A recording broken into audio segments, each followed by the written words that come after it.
July 8 ఈరోజు.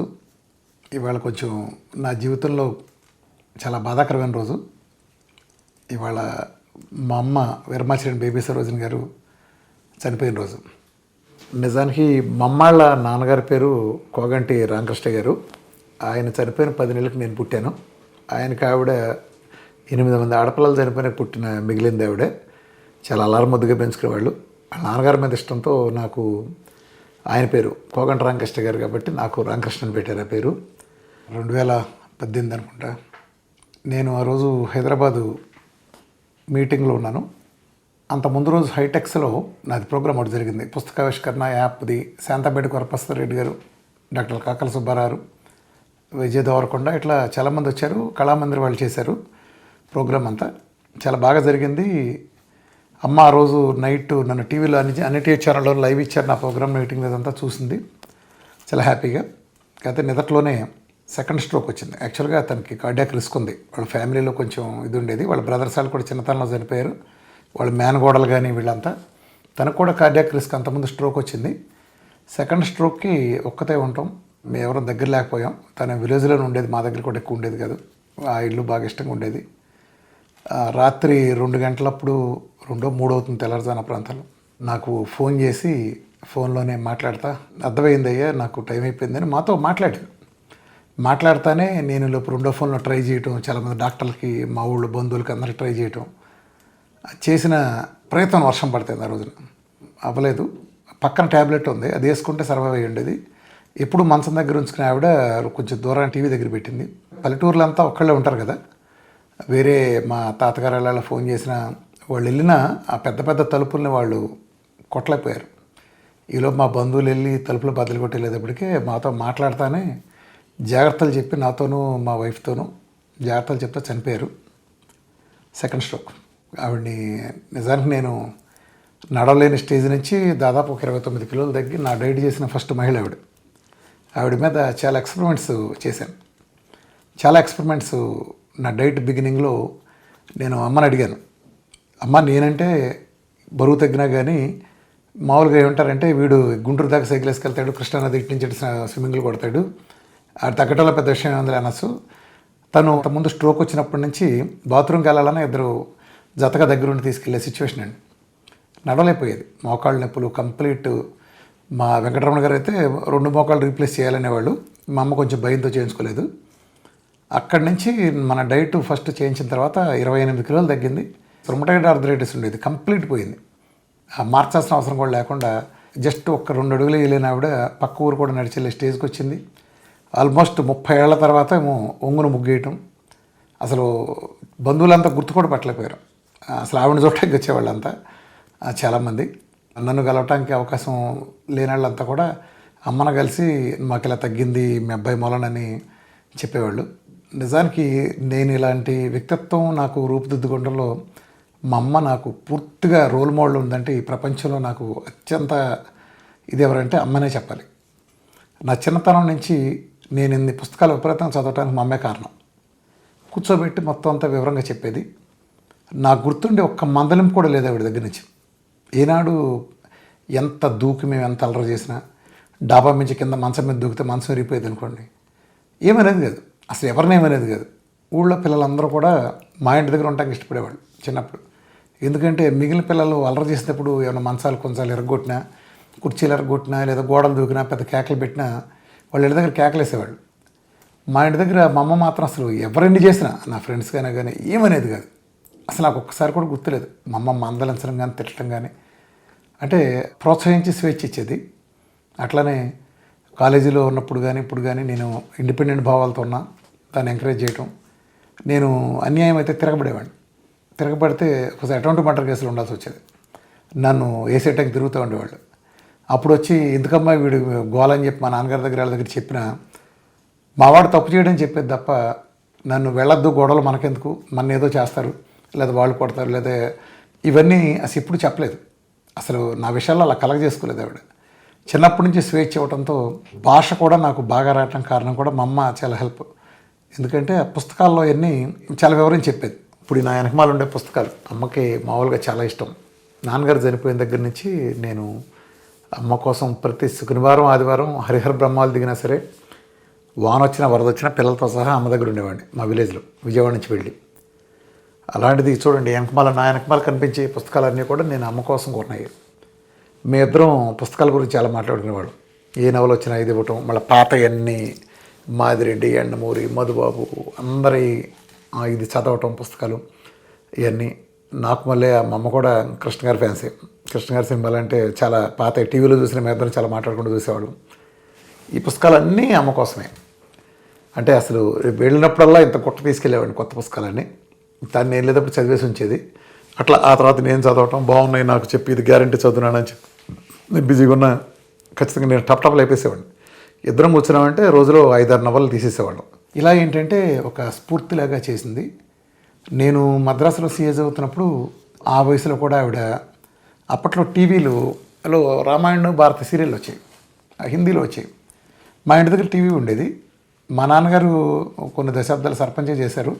మా ఇంటి దగ్గర అంతా బాగా చాలామంది వచ్చేవాళ్ళు టీవీ చూడటం గట్టు కూడా. మా వాళ్ళు ఎవరికి హిందీ రాదు.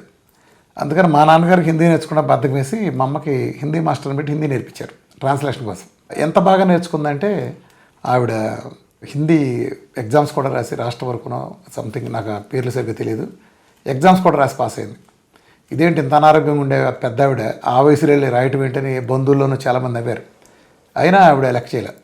అంటే ఒక రకంగా చెప్పాలంటే 50 ఏళ్ల వయసులో ఆవిడ ఎగ్జామ్స్ రాసి అవ్వాలనుకుంటాం. ఆ తర్వాత హిందీలో కవితలు రాయటం, హిందీ నవల్స్ చదవటం, చాలా బాగా మాట్లాడేది. అసలు హిందీలో ఏమడిగినా చెప్పగలిగేది, హిందీలో మాట్లాడేది, అసలు కవిత్వాలు రాసేది చాలా బాగా.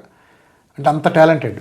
నిజానికి నేను 50 ఏళ్ల వయసులో, నేను కూడా ఆల్మోస్ట్ ఆవిడ రాష్ట్రీయ రాసే వయసులో నేను కూడా అకస్మాత్తుగా అనుకోకుండా కామర్స్ ఫీల్డ్ నుంచి ఇటు మెడికల్ ఫీల్డ్కి వచ్చి ఇవన్నీ చెప్పడం కూడా యాదృచ్ఛికం ఆరు మేబీ ఆవిడ స్ఫూర్తి అనుకోవచ్చేమో. అట్లా ఒక పట్టుదలగా ఉండేది. చిన్నప్పుడు పెదముత్తి స్కూల్లో సాంస్క్రిట్ అవన్నీ గోల్డ్ మెడలిస్ట్ ఆవిడ. ముత్యాల్లాగా ఉండేది హ్యాండ్ రైటింగ్. చాలా వర్క్ చేసేది. నాకు గుర్తుండి చిన్నతనం నుంచి ఆ రోజుల్లో చాపలాలటం కానీ, కట్టెన్లు కుట్టడం, స్టిచ్చింగ్లో కానీ టాప్ మా అమ్మ. ఇప్పటికీ ఉన్నాయి మా దగ్గర చాలా పెద్ద పెద్ద కట్టెన్లు అల్లేసేది. అది అలానే సిగరెట్ పెట్టెలతో, అగ్గిపెట్టెలతో బొమ్మలు చేసేవాళ్ళు. కుక్క బొమ్మలు కానీ, డాల్స్ కానీ ఇవన్నీ. మా అమ్మ చాలా ఎక్స్పర్ట్, చాలా బాగుండేది. కొంచెం రొమటైడ్ ఆర్థరైటిస్ ఉండేది. అప్పుడు వాళ్ళు కీళ్ళవాతం అనేవాళ్ళు తెలియక. అంటే తర్వాత నాకు పెద్దయినాక అర్థమైంది ఆవిడ ప్రాబ్లం ఏంటని. చాలా ఓర్పుగా చక్కగా చేసేది. వాళ్ళ ఫ్యామిలీలో ఎవరో కూడా నాన్ వెజిటేరియన్ ఎవరు తినేవాళ్ళు కాదు. మా మేనమామలు అటు కోడిగుడ్డు కూడా తినేవాళ్ళు కాదు. మా మదర్ కూడా 72 సంవత్సరాల వరకు కూడా ఇప్పుడు కోడిగుడ్డు కూడా తినలేదు. మా నాన్నగారి సైడ్ మేమంతా 3 పూట్ల ముక్కలన్నీ తినే బ్యాచ్ మాది. మాకు వండి పెట్టేది కానీ తను తినేది కాదు, ఎప్పుడు టేస్ట్ కూడా చూడలేదు. కానీ నా డైట్కి వచ్చిన తర్వాత, అమ్మ నువ్వు ఇట్లా ఓన్లీ వెజ్ ఇదంటే కుదరదు, నువ్వు నీరసపడతావు, ఎగ్స్ అన్న తినాలమ్మా అని అంటే, ఇది తింటే 10 మందికి పనికి వస్తుంది.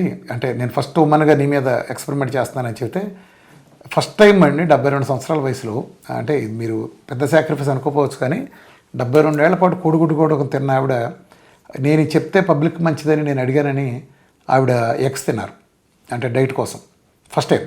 బహుశా అది చిన్నది అనుకోవచ్చు కానీ 72 ఏళ్ళు తినకుండా, ఈవెన్ మా నాన్నగారి కోసం కూడా తినకుండా ఇప్పుడు చివరి నేను పబ్లిక్ ఉపయోగపడతానన్నానంటే ఆవిడ నాకు ఎంత సపోర్ట్ ఇచ్చిందో దీన్ని బట్టి అర్థం చేసుకోవచ్చు.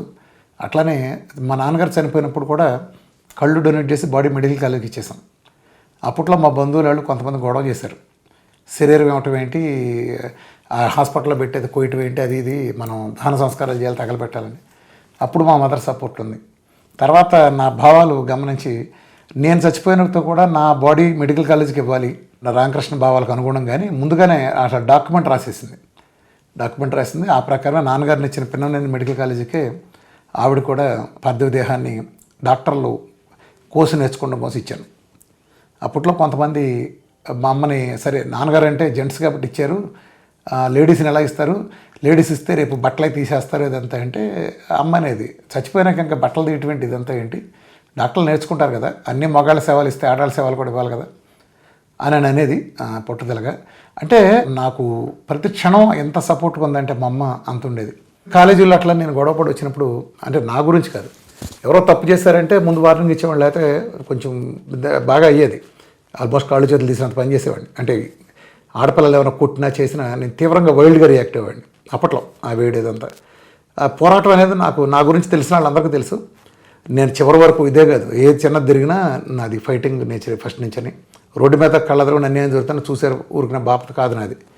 ఒక్కసారి కూడా మా అమ్మ నాకు ఎందుకయ్యా మనకి వీధిలో గొడవలు, మనకెందుకు, ఆడెవడో చేయకపోతే మనకెందుకు, ఇలాంటి మాటలు మాట్లాడలేదు అసలు. ఏ రోజునైనా సరే నేను దీన్ని తీసుకున్నా సరే సపోర్ట్ చేసిందే తప్ప, నేను ఈ వ్యవస్థలోకి వచ్చి ఒక రకంగా చెప్పాలంటే పెద్ద మాఫియా వ్యవస్థని ఛాలెంజింగ్గా మందులు మురుగుంట్లో పారేయండి, ఈ డయాబెటిక్ మందులు ఇచ్చి వాళ్ళని జైల్లో పెట్టాలి, ఈ టైపు నేను ముందుకెళ్తే నాకు చాలా థ్రెట్స్ లాగా ఉండేయండి. ఎందుకంటే చాలా వ్యవస్థలు నేను దెబ్బ కొడుతున్నాను కదా, రీఫండ్ ఆయిల్స్ కానీ ఇలాంటివన్నీ చాలా ఉద్రిక్తంగా ఉండేది వాతావరణం. చాలామంది వచ్చి మా అమ్మకి నువ్వు చెప్పమ్మా రామకృష్ణ ఇప్పుడు ఇన్నాళ్ళంటే ఏదో చిన్న చిన్న ఇది చేసేవాడు, లోకల్గా ఉండేది వాళ్ళని వెళ్ళని, అది కొట్టిన ఇది కొట్టొచ్చిన, ఇప్పుడు ఇది చాలా పెద్దది వద్దన్న మా అమ్మ పొరపాటు కూడా చెప్పలేదండి. మా బంధువులు చాలామంది వచ్చి ఇది చాలా రిస్క్ రామకృష్ణ వాడితో నువ్వు చెప్పు, ఇంత పెద్ద వ్యవస్థను అలా కొట్టకూడదు, మన స్థాయి చాలా చిన్నది అదంటే ఆవిడ అలా చంపేస్తారని కూడా చెప్పారండి. చంపేస్తారు ఇట్లా చేస్తే అంటే మమ్మల్ని బెదరేయటం కోసం అంటే చెప్పు నువ్వు చెబితే కాస్త ఆగుతాడు వాడంటే పొరపాటు కూడా చెప్పనండి. వాడు చచ్చిపోతే వాడితో పాటు నేను చచ్చిపోతాను తప్ప నేను పొరపాటు కూడా నేను ఇది చేస్తానని చెప్పలేదు. చాలా మెచ్యూర్డ్గా నా భావాలకు సపోర్ట్ నిలబడేది ఆవిడ. నేను ఈ డైట్లు చూడటం మొదలుపెట్టిన తర్వాత ఆవిడ దగ్గరికి వెళ్ళటం నాకు కుదరలేదు. ఫ్యామిలీతో స్పెండ్ చేయడం బాగా తగ్గిపోయింది, పిల్లలతో కానీ ఆవిడతో కానీ. అయినా మా అమ్మాయి వాళ్ళంతా పిల్లలు వాళ్ళు ఏడుస్తూ ఉండేవాళ్ళు. అంటే శనివారం ఆదివారం విపరీతంగా టైం స్పెండ్ చేసే, ఫ్యామిలీ స్పెండ్ చేసే నేను అసలు ఆల్మోస్ట్ లాస్ట్ ఆవిడ చివరి 2-3 సంవత్సరాల్లో 3 నెలలకు 4 నెలలకు ఒకసారి వెళ్తే గగనం. ఎందుకంటే సాటర్డే సండే షెడ్యూల్ మొత్తం బిజీగా ఉండి కంపల్సరీ పబ్లిక్ మీటింగ్స్, వారంలో 4-5 మీటింగ్స్, ఇప్పుడు తిరగటం, రాష్ట్రాలు దేశాలన్నీ తిరగటం వలన ఆవిడని నేను లాస్ట్లో నేను అటెండ్ చేయలేకపోయాను. మా పిల్లలు గొడవ చేసి, ముఖ్యంగా మా అమ్మాయిలు గొడవ చేసి ఎట్టయినా సరే నన్ను ఇంటి దగ్గర ఉంచాలి, ఆదివారం నాడు ఫ్యామిలీతో టైం స్పెండ్ చేయాలని వాళ్ళంతా అడిగితే లేదు అసలు మనకు స్పెండ్ చేయటం ముఖ్యం కాదు, తను ప్రజల కోసం వెళ్ళి చేయటం చాలా ముఖ్యం, పబ్లిక్ కోసం వెళ్ళాలి, రావద్దని చెప్పింది నన్ను కూడా. నేను 3 నెలల తర్వాత 4 నెలల తర్వాత అమ్మ మిస్ అవుతున్నాను వస్తానని చెబితే వద్దునైనా వేరే మీటింగ్స్ చూసుకో, నువ్వు రావద్దు, ఫోన్లో మాట్లాడుతున్నావు చాలే అనేది, ఫోన్లో మాట్లాడి చాలనేది. చూడకపోయినా కొన్ని నెలల తరబడి చూడలేదు. ఇప్పటికీ నాకు చాలా బాధగా ఉంటుంది. ఆవిడ లాస్ట్ లైఫ్లో నేను దగ్గరుండి చూసుకోలేకపోయిన ఒకటి, నేను అంతవరకు పర్సనల్ అటెన్షన్ 10 ఏళ్ల పాటు సుమారు ప్రతి ఆదివారం శనివారం ఆవిడతో అలవాటు అవటం నేను లాస్ట్లో చూసుకోలేకపోయాను. ఆ లోటు బహుశా నాకు ఎప్పుడు ఉండిపోతుంది. కాకపోతే ఇవన్నీ చూస్తుంటే మనం ఎంతమందికి మేలు చేయడం, ఇంకా ఎక్కువ మంది మేలు చేయటం, ఇవన్నీ చూస్తుంటే అమ్మ ఇంకా సంతోషపడి ఉండేది. బట్ ఓకే, ఆ లోటు నాకు జీవితంలో ఎప్పటికీ ఉంటుంది. కాకతాళీయంగా ఏంటంటే మా ఫ్యామిలీలో నాకు నా తల్లిదండ్రులు ఇద్దరు, నాన్నగారు గారి అమ్మగారికి, రాజశేఖర రెడ్డి గారికి ఒక వైఎస్ఆర్ ఒక అనుకోని సంబంధం ఉంది. కాకతాళీయంగా అమ్మ చనిపోయిన రోజు రాజశేఖర రెడ్డి గారి పుట్టినరోజు, నాన్నగారు చనిపోయిన కూడా రాజశేఖర రెడ్డి గారు చనిపోయిన రోజున నెక్స్ట్ ఇయర్ అదే రోజున చనిపోయారు ఆయన. కాకతాళీయంగా జరిగింది ఇది. సేమ్ వాళ్ళిద్దరూ చనిపోయినప్పుడు కూడా ఈవెన్ వైఎస్ఆర్ లాగానే విపరీతమైన వర్షం. ఎంత వర్షం అంటే అసలు ఎదురు మనిషి కూడా కనిపించినంత కుంభవృష్టి. అమ్మగారికి అంతే, నాన్నగారికి అంతే, వైఎస్ఆర్కి అంతే. అంటే నాకు ఎలా ఫేస్ చేసేవాడిని అంటే, నేను నాన్నగారు చచ్చిపోయినప్పుడు రాజశేఖర రెడ్డి గారి ఈ జరుగుతున్నాయి, ఆ సంవత్సరం కల్లా బాగా జరుగుతున్నాయి. నేను లంకపల్లి మా ఊరు నుంచి పెననేనిపాల క్లినిక్కి వ్యాన్లో మా నాన్నగారు తీసుకెళ్ళి పార్థివ దేహాన్ని హాస్పిటల్కి అప్పచెప్పేటప్పుడు ఈ రాజశేఖర రెడ్డి గారి బ్యానర్లు, జెండాలు వీళ్ళందరినీ తప్పించుకెళ్ళాల్సి వచ్చింది బాగా.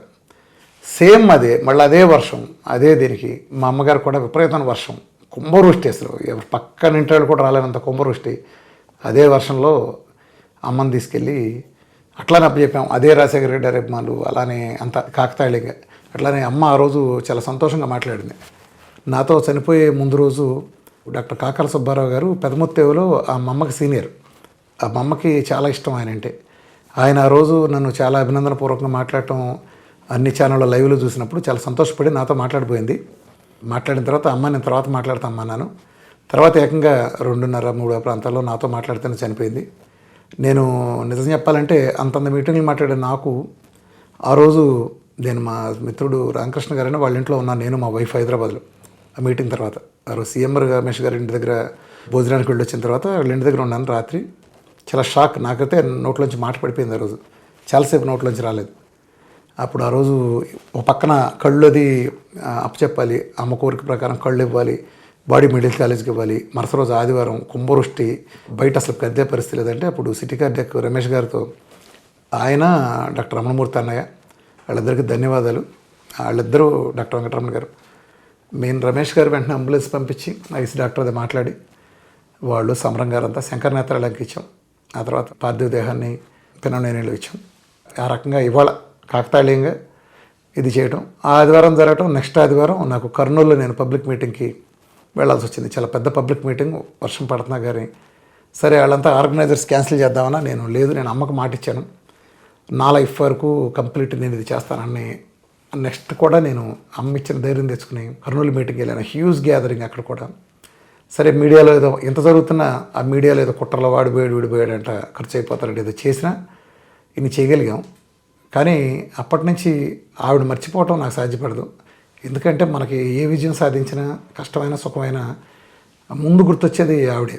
మా పిల్లలకు కూడా చాలా బాగా ఇష్టం. ఆవిడ జ్ఞాపకాలకి బహుశా దూరంగానే బతుకుతున్నాను నేను. ఇవాళ వరకు నేను ఆవిడ ఫోటోని అప్పుడప్పుడు ఆ రోజున చూడటం తప్ప ఎక్కడ ఫోటోలు ఉంచడం కానీ అలాంటిగా చేయలేదు. ఆ ఊరు వెళ్ళటం కానీ ఆ ఊరు వెళ్ళిన కొద్దీ ఆవిడ జ్ఞాపకాలు గుర్తొస్తున్నాయని ఆ ఇంటి మొహం కూడా చూడట్లేదు. అంటే జ్ఞాపకాలు. ఎనీవే మమ్మల్ని ఇలా తలుచుకుంటున్నందుకు సో ఒక రకంగా బాధగా ఉంది. బట్ ఓకే, ఇంకా చాలా చూసుండేది అని హ్యాపీగా అనిపించినప్పటికీ ఆవిడ నేను సాధించబోయిన ప్రతి విజయం, నేను చేసిన ప్రతి హెల్ప్ ఏదైనా చేయగలిగానంటే ఒకరికి దానికి ఖచ్చితంగా 100% మా అమ్మే అని నేను నమ్ముతాను. ఈ పునర్జన్మలు ఉంటాయి, పైనుంచి ఎక్కడో చూస్తుంది, ఇలాంటి లత్కోర్ కౌరులు నేను నమ్మను. ఆవిడ చనిపోయింది, దెస్ గగాన్, మిషన్ స్విచ్ ఆఫ్, అంతవరకే. ఏమీ పైనుంచి చూడాలి ఎట్టంటే ఆత్మశాంతులు ఈ తొక్కతోలు నేనే నమ్మను. బట్ ఎనీవే ఆవిడ నా గుండె మాత్రం నేను లాస్ట్ బ్రీత్ వరకు కూడా మా అమ్మ నాతోనే ఉంటుంది. Thank you.